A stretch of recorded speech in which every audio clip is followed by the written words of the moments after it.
Le 6-9 Listen anywhere. sur France Inter. Géopolitique avec Gallagher Fenwick. Bonjour Gallagher. Bonjour Ali. Ce matin, vous nous parlez de la fracturation du monde qui s'illustre au G20. Pékin n'a fourni aucune explication officielle pour justifier l'absence très remarquée du leader chinois Xi Jinping. Démonstration de puissance ou aveu de faiblesse. En tous les cas, il y a bien une rupture. C'est la toute première fois depuis son accession au pouvoir en 2012 que le président chinois ratera un G20. Son prédécesseur, lui non plus, n'en avait pas manqué un seul. La Chine a même organisé un G20 en 2016.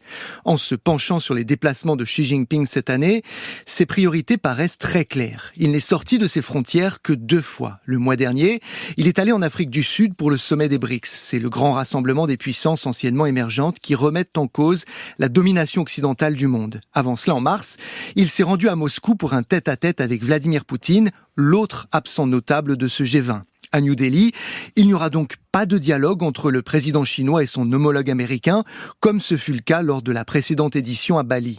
Là-bas, Xi Jinping s'était d'ailleurs entretenu avec 11 chefs d'État différents. Et est-ce qu'il faut s'en inquiéter, Gallagher ? Alors les cyniques répondront sans doute que les G20 produisent rarement des décisions historiques. C'est faux.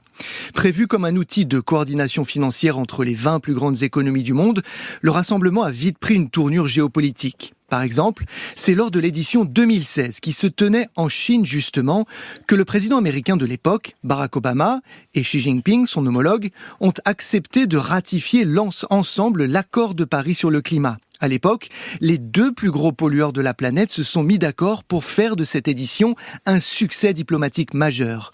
Jusqu'à présent, le G20 faisait partie de ces grands rendez-vous perçus comme suffisamment neutres pour pouvoir réunir autour de la table des nations aux intérêts très divergents. Ces espaces de dialogue se font de plus en plus rares et avec eux les occasions d'avancer ensemble face aux défis de notre siècle. Il va donc falloir inventer de nouveaux forums ou revigorer ceux qui sont à la peine aujourd'hui. Le G20, par exemple, vient d'annoncer qu'il accueille un nouveau membre, l'Union africaine. Ailleurs, la prochaine Assemblée générale des Nations unies sera notamment marquée par l'absence de tous les chefs d'État membres permanents du Conseil de sécurité, à l'exception de Joe Biden. L'Inde vient également de faire savoir qu'elle y sera représentée par son ministre des Affaires étrangères.